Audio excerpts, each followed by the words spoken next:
जिंदगी हमें कई बार ऐसे दोराहे पर ले आती है जब हमें ये समझ नहीं आता कि किस राह जाना है। एक रास्ता सही लगता है तो दूसरा गलत।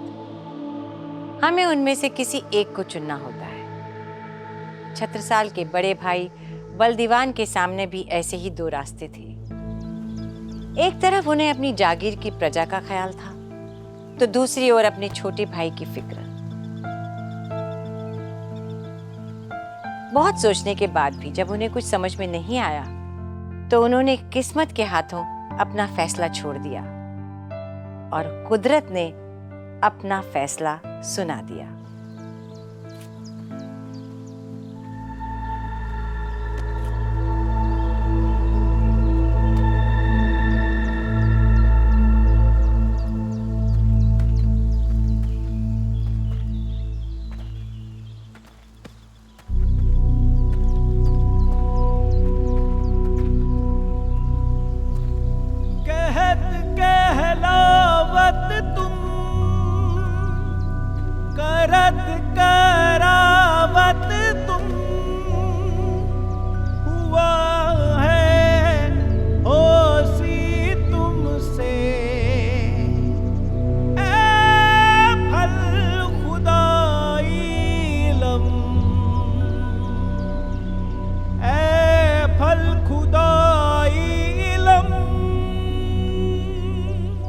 कहा करूं किन सो कहूं न जगह कित जाऊं।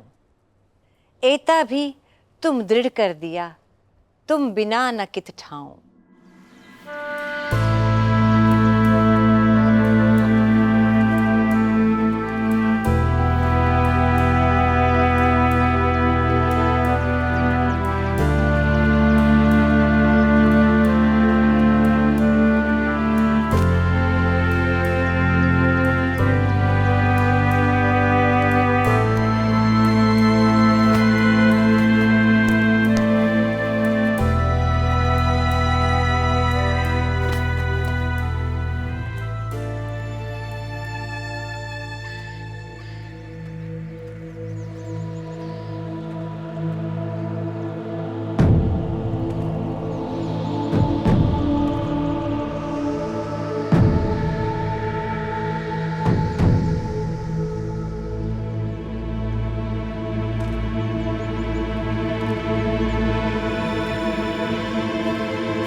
लिख दो दुष्ट औरंगजेब को अपनी मैयत के लिए कंधों का इंतजाम कर ले।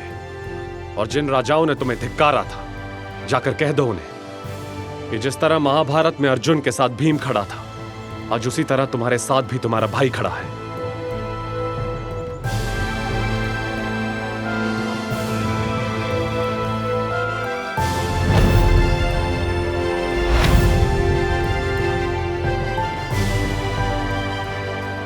आप नहीं जानते आपके इस निर्णय से हमें कितना बल मिला है।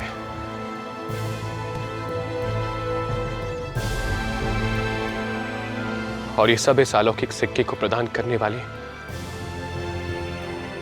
दिव्य स्वरूप का चमत्कार है। निश्चय इसके पीछे परमात्मा की कोई बड़ी शुभ इच्छा है भैया जी।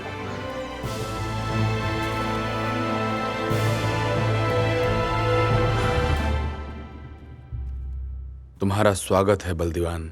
बहुत उचित समय पर आए हो। यहाँ की स्थिति बहुत गंभीर हो चुकी है। सुना है हमने। हद हो गई क्रूरता की। हम चुप नहीं बैठेंगे भैयाजू। हमें गांव वालों की रक्षा करनी होगी। गांव वालों की सुरक्षा तो हम भी करना चाहते हैं, लेकिन इन हैवानों से लड़े कैसे? न हमारे पास लोगों की संख्या है न युद्ध का सामान। ये युद्ध नहीं है भैयाजू जिसमें हमें सेना की आवश्यकता हो। मतलब इस समय मुगलों का मकसद है गांव वालों को डरा धमकाकर अपनी सेना में शामिल करना। उन्हें तो इस बात का इल्म ही नहीं कि यहां कोई उनसे लड़ने के लिए बैठा हुआ है और हमें इसी अवसर का फायदा उठाना होगा भैयाजू। हमें समझ नहीं आया छत्ता, तुम कहना क्या चाहते हो? बंद मुट्ठी को तोड़ना मुश्किल होता है भैयाजू, लेकिन अगर मुट्ठी खुली हो तो अलग अलग उंगलियों को तोड़ा भी जा सकता है और काटा भी। छत्ता बिल्कुल ठीक कह रहा है। मुगल सैनिक टुकड़ियों में बंटकर गांव वालों पर अत्याचार कर रहे हैं, और अगर हम भी टुकड़ियों में बंट जाएं तो बहुत से गांव बचा सकते हैं। जी, और तभी हमारा उद्देश्य और हमारा संदेशा हमारे भाइयों तक पहुंचेगा। कैसा संदेशा छत्ता? अगर हमें हमारे बुंदेली भाइयों को मुगलों की सेना में शामिल होने से रोकना है, उनकी सोई हुई देशभक्ति की भावना को जगाना है, तो हमें उन्हें प्रमाण देना होगा कि हम उन दुष्ट मुगलों से लड़ने में सक्षम भी हैं और प्रतिबद्ध भी। हमें उन्हें एक करना होगा, क्योंकि यही एकता आगे जाके हमारी सबसे बड़ी ताकत बनेगी। युद्ध केवल हथियारों से नहीं, आत्मबल से जीता जाता है। जाइए, बिगुल फूंकिए स्वराज का, और अपने विवेक और शौर्य से अन्य राजाओं को भी प्रेरित कीजिए। अपनी माटी को मुगलों के भय से मुक्त कीजिए और अपने पूर्वजों को अपने पराक्रम से तृप्त। विजयी भवा।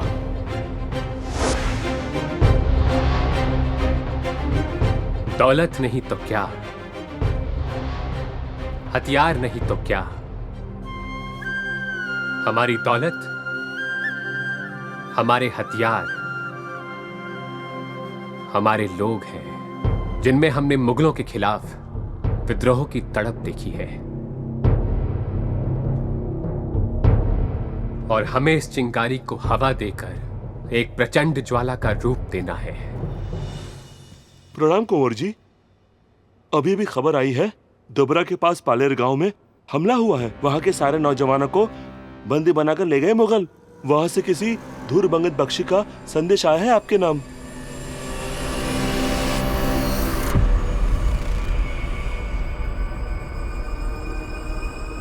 धुरमंगत बख्शी? कहाँ है वो बच्चा? जाने दो मेरे बेटे को, उसने कुछ नहीं किया।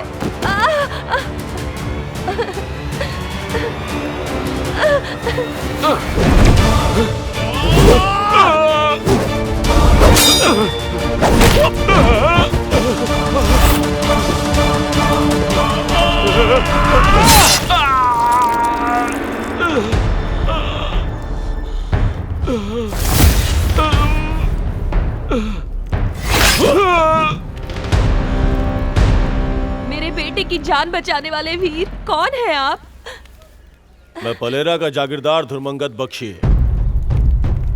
अब चिंता मत कीजिए माँ जी, मेरे रहते मेरे इलाके में कोई भी मुगल अत्याचार नहीं कर सकता। अगर वो एक मारेंगे तो हम उनके चार को मारेंगे। बलदीवान के साथ में आ जाने से छत्रसाल और अंगद राय का हौसला बढ़ गया था। उनका आत्मविश्वास अब हिलोरे ले रहा था। बुंदेलखंड के कई छोटे बड़े जागीरदारों और राजाओं को अब छत्रसाल के बढ़ते कदमों की आहट सुनाई देने लगी थी। ऐसे ही पलेरा नाम की एक छोटी सी जागीर के जागीरदार धुरमंगद ने छत्रसाल पर विश्वास दिखाते हुए मुगलों से लड़ने के लिए उनसे मदद की मांग की। छत्रसाल ने इस मांग को स्वीकार कर लिया और बलदीवान और महाबली को उसकी मदद के लिए पलेरा जाने के लिए कहा। लेकिन छत्रसाल को कहाँ पता था कि उनका ये फैसला उनके लिए कैसी मुसीबत लाने वाला है।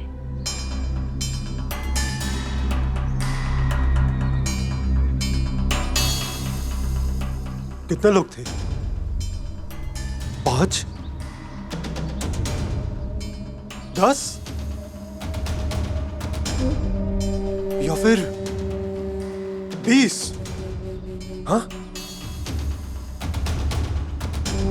और तुम हमारी पूरी हथियार बंद टुकड़ी लेकर गए थे, हमारा झंडा लहराते हुए, और ये मनहूस सी सूरतें लेकर खाली हाथ लौटा है। लानत है!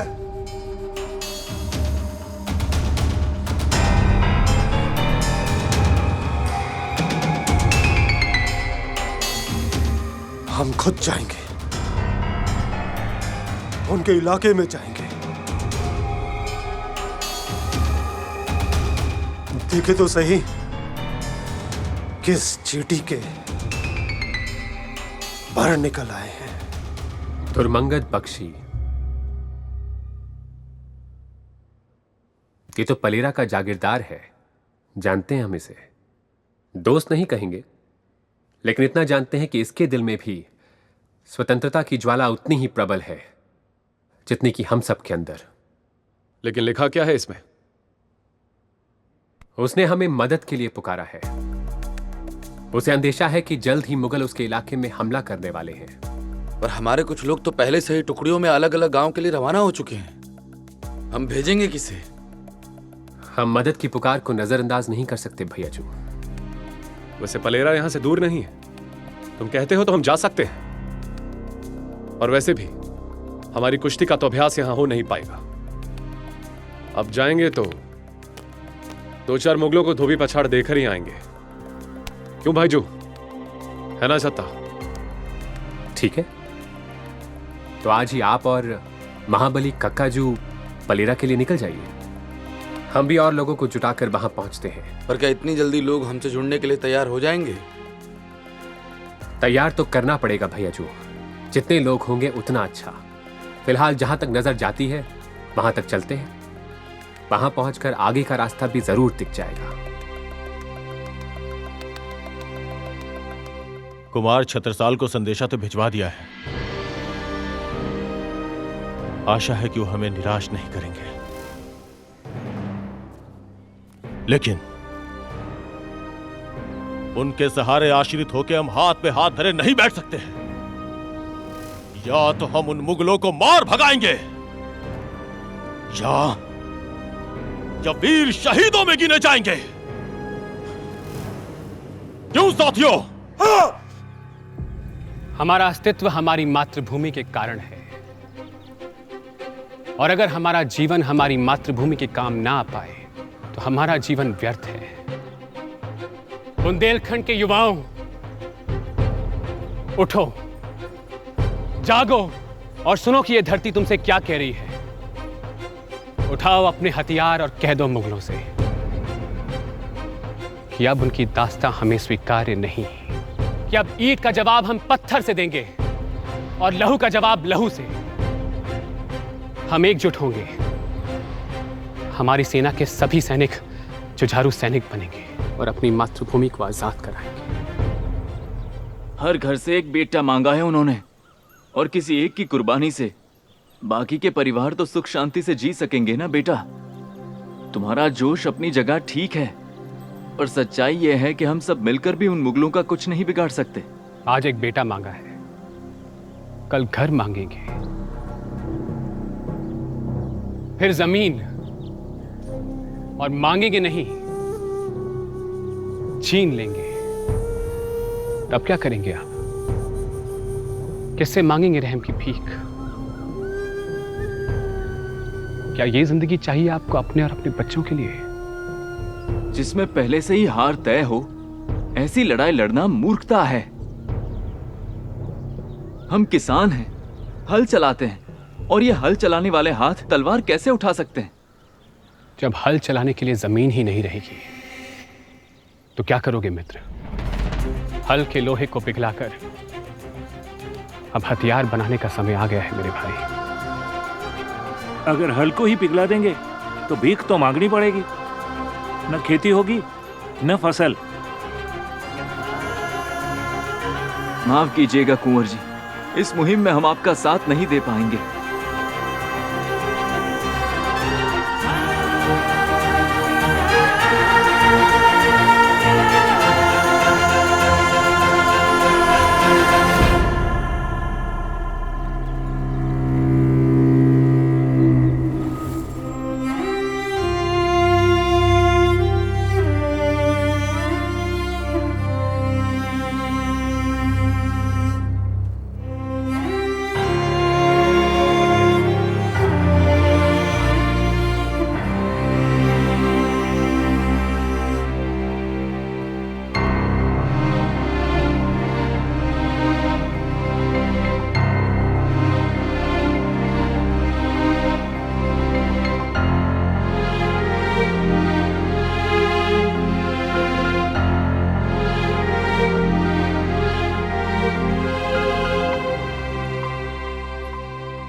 इन बुत परस्तों की उम्मीदें इन बुतों में बसती हैं।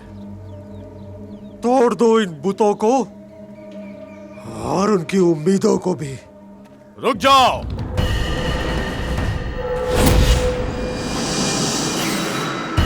तो तुम ही हो वो काफिर। अच्छा हुआ जो तुम खुद आ गए। हमारी तलवार को तुम्हारी ही गर्दन की तलाश थी। तलवार चलाना भी जानते हो या सिर्फ जुबान ही चलती है? जाओ।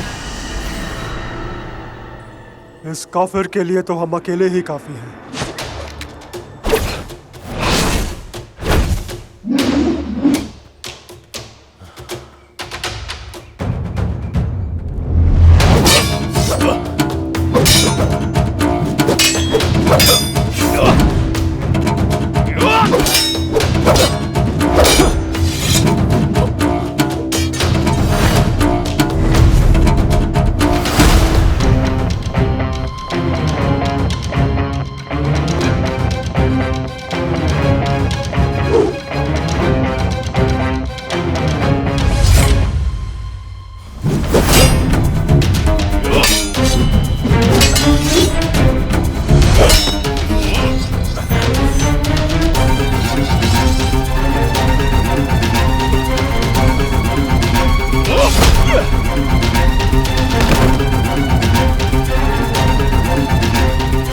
देख क्या रहे हो?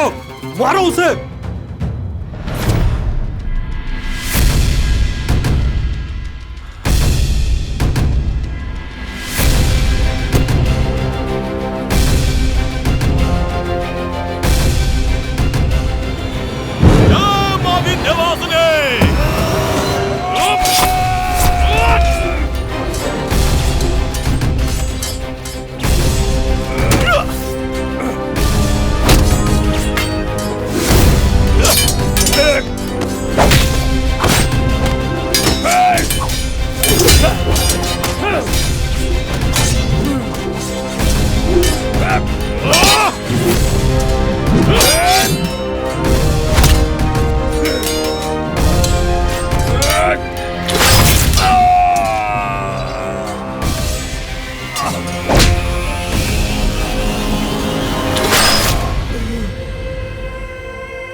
किसने किया? काकाजू, आपको कुछ नहीं होगा। आपका इलाज होगा और आप ठीक हो जाएंगे काकाजू। आपका छत्ता आ गया है काकाजू। तुम जल्दी जाओ, वैद्य जी को बुलाओ, जाओ।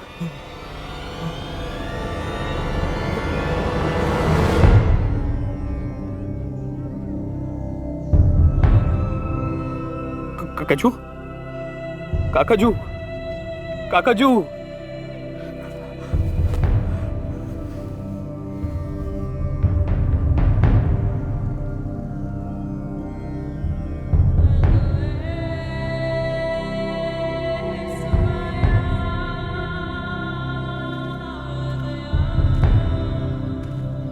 बलदेवांजू, महाबली की अंतिम यात्रा की तैयारी हो चुकी है। ठीक है, हम देख लेते हैं।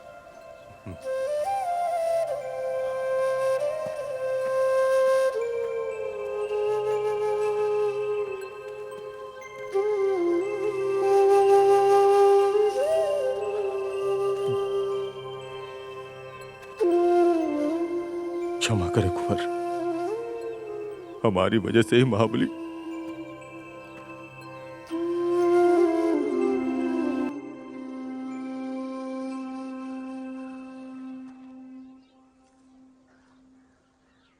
महाबली जैसे योद्धा हजारों सालों में एक बार जन्म लेते हैं। एक योद्धा के लिए गौरवशाली मृत्यु है कि वो रणभूमि में लड़ते लड़ते प्राण थे। महाबली भी वीरगति को प्राप्त हुआ।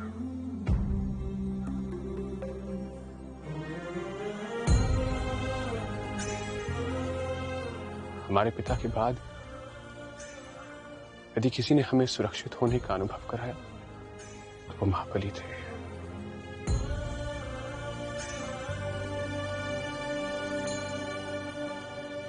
सदियों के बाद बुंदेली इतिहास में जहां कहीं भी हमारा जिक्र होगा वहां महाबली के नाम का सम्मान सहित जिक्र अवश्य हो।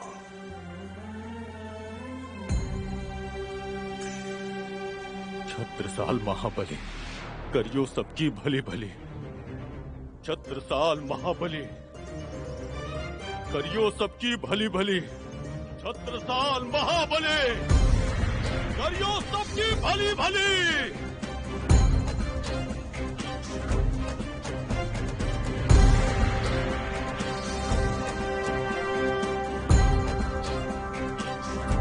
सौगंध है मां विंध्यावासिनी की। महाबली की हत्या का ऐसा बदला लेंगे कि मुगलों की पुश्तें याद रखेंगी। गुण जो किए महाबली तुम आए, सो इन जुबा में कहे न जाए। जो बरखा बूंदे गिन ली भी जाए, पर गुण तुम्हारे कोई गिन ना पाए। महाबली नाम के जिस वट वृक्ष के नीचे छत्रसाल ने अपना लड़कपन और जवानी बिताई थी, वो आज धराशायी हो चुका था। छत्रसाल की हालत तो ऐसी थी मानो काटो तो खून नहीं। उन्हें समझ नहीं आ रहा था कि क्यों परमात्मा एक एक करके उनके सारे अपनों को उनसे दूर करते जा रहे हैं। ऊपर वाला अभी और कितने लखते जिगर उनसे छीनेगा। जिसके कंधों पर चढ़कर उन्होंने युद्ध कला के नए नए प्रयोग सीखे, उन्हीं के पार्थिव शरीर को आज छत्रसाल कंधा दे रहे थे।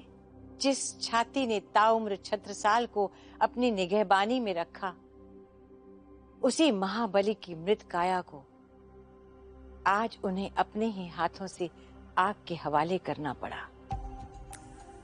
छत्रसाल बुरी तरह टूट चुके थे। नया नया बनता हौसला फिर से डगमगाने लगा था। लेकिन ऐसे बनते बिगड़ते कठिन समय के बीच धुरमंगद ने अपने आप को छत्रसाल और बुंदेलखंड की सेवा में समर्पित कर दिया और ये वचन भी दिया कि वो जीवन की अंतिम श्वास तक उनका साथ नहीं छोड़ेगा। बहुत दिनों के बाद एक सच्चे बुंदेला वीर से साक्षात्कार हुआ है हमारा। आपसे मिलकर बहुत सुखद लगा। ये हमारे लिए भी गर्व की बात है कुंवर। आपके वीरता की कहानियां ही हमारी प्रेरणा स्रोत रहे। एक आप हैं जो अपनी धरती की मर्यादा की सुरक्षा में समर्पित हैं, और वहीं दूसरी तरफ हमारे ही देश के कुछ मौका परस्त राजा जो औरंगजेब के साथ मिलकर दक्कन पर चढ़ाई करने की तैयारी कर रहे हैं। इसकी बात कर रहे हो छत्ता? राजा सुजन सिंह की। घृणा आती है हमें सोचकर कि हमारी धरती की मिट्टी ने ऐसे गद्दारों को भी पैदा किया है। गुलामी करना तो जैसे इनकी आदत हो गई है। हम गैरों को क्या दोष दें जब अपने ही दुश्मन बने बैठे हैं। छत्ता, अब हमसे और सब्र नहीं हो रहा। इससे पहले कि ये फिदाई खान यहां से भाग निकले, हम इस पर हमला कर देते हैं। आप बिल्कुल सही कह रहे हैं दाऊजो। वो दुष्ट अभी धूम घाट के पास डेरा जमाए हुए है। हालांकि उसकी सेना सतर्क होगी,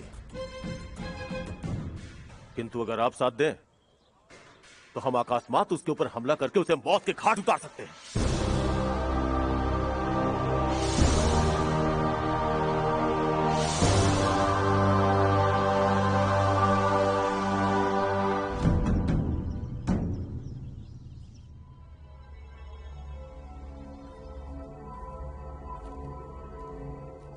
ये अलग से रकाबी लाने का क्या मतलब है तुम्हारा? तुम्हें पता नहीं हमारा खाना एक साथ परोसा जाता है।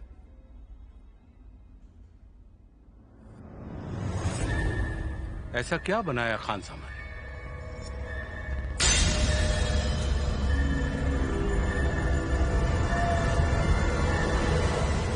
फिदाई खान।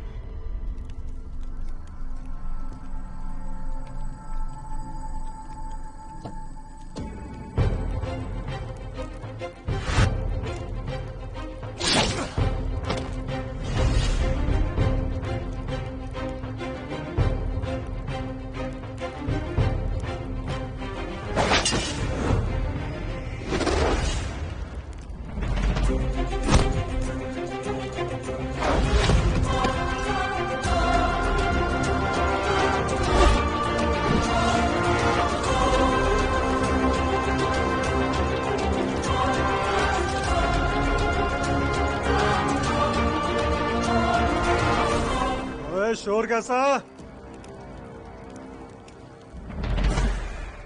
बहुत जल्दी में हो फिदाई खान।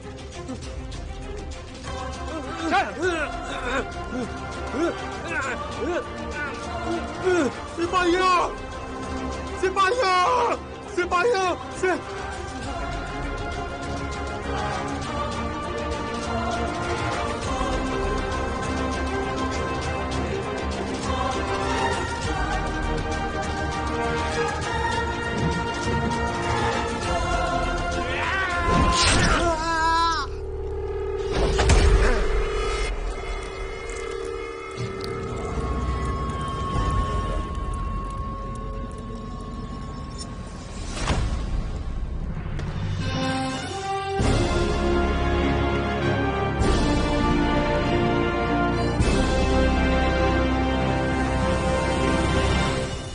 जो पैगाम हम बहादुर खान का सर काट कर भेजना चाह रहे थे वो अब फिदाई खान के सर के साथ भेजेंगे।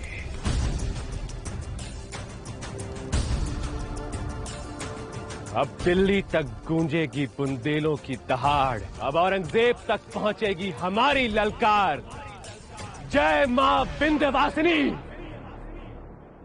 दिल्ली के सुल्तान को बुंदेलखंड के बेटे का सब प्रेम नमस्कार। आशा है हमारी भेंट आपको पसंद आई होगी। बहुत जल्द आपसे मुलाकात होगी। भवदेव, आपकी मौत छत्रसाल।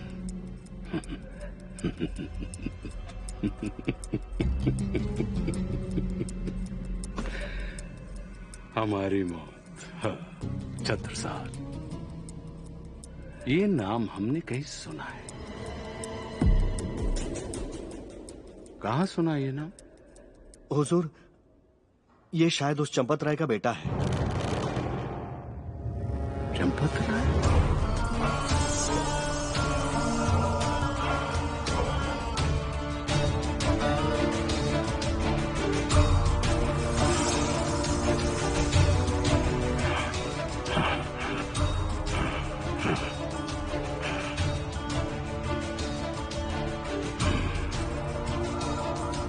चंपत राय। फिदाई खान को उसके अंजाम तक पहुंचाकर छत्रसाल ने जो आग लगाई थी, पहली बार उसकी तपिश औरंगजेब तक पहुंची थी। उसके नाम की गूंज आज पहली बार मुगल सल्तनत के जसेम गलियारों तक पहुंची थी। छत्रसाल ने एक ही तीर से दो निशाने लगाए थे। फिदाई खान का सर धड़ से अलग करके उसने महाबली की मौत का बदला तो ले ही लिया था, साथ ही साथ अपने नाम की धमक से मुगल सल्तनत को भी हिला दिया था। औरंगजेब के आसमान से ऊंचे घमंड को आज पहली बार एक आम से लड़के ने चोट पहुंचाई थी। लेकिन ये चोट कितनी गहरी है, ये तो आने वाला वक्त ही बताएगा।